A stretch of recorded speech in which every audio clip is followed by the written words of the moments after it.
Бұл оқиға Ескендір мен Темірлан деген екі балақайдың ортасында болады. Екеуі аулада ойнап жүрген кездерінде Ескендір әкесіне звондамақшы болып Темірланнан телефонды сұрайды. Сол сәтте Темірлан телефонды беріп жатқан кезінде қолынан телефон тайып түсіп жерге қымбат телефон сынады. Ескендір мен Темірлан сынған телефонды көріп, көңілдері бірден түсіп кетеді. Себебі әкелері алып берген қымбат телефон енді жасауға келмей қалады. Екеуі басқа балалар мәз-мейрам боп ойнап жатқан кездерінде олар қабақтары түсіп, көңілдері жоқ болып отырып қалады. Сол сәтте Ескендірдің есіне телефонды жасауға болатыны түседі.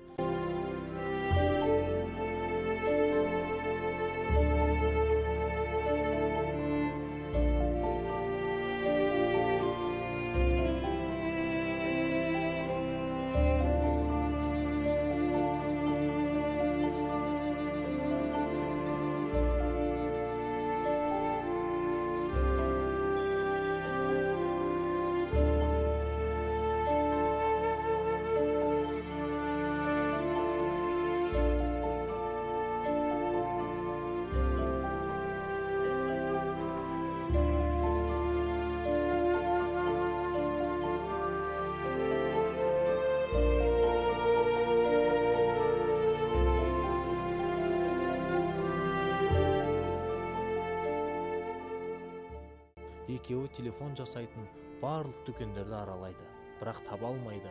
Бір жерге барып сұраса, оларға айтады, телефонды тек ақшаға жасаймыз деп. Екеуі одан бетер көңілдері түсіп, үйлеріне қайтады.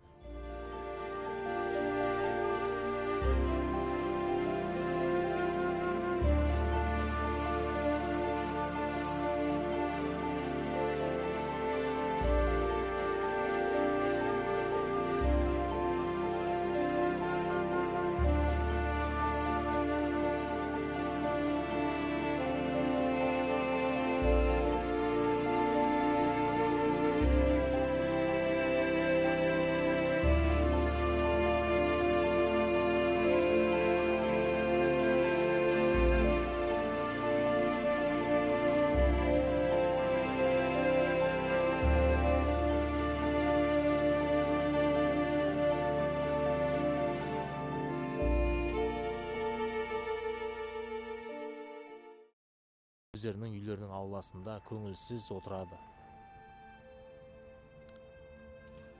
Әкелері оны көріп, сырттарынан бақылап қастарына келеді. Қастарына келеді тағына сұрайды: Ескендір, Темірлан, неге көңілдерің жоқ деп. Сол кезде Ескендір мен Темірлан айтады: әке, біз сенің алып берген қымбат телефонды сындырып алдық. Одан кейін біз оны жасайық деп едік, бәрі ақша сұрады. Әке, кешірші деп. Сол кезде әкелер айтады: ұлдарым менің, маған бұл телефон керек емес, бұл затты мен әрқашанда сатып аламын, ал маған сендер сияқты ұлдарымды ешкім тауып бере алмайды. Сондықтан маған сендер маңыздысыңдар, телефон маған маңызды емес. Әрқашанда соны естеріңе сақтаңдар. Телефон сынса сына берсін, сендер сынбаңдар деп ұлдарына жақсы сөз айтып көңілдерін көтереді.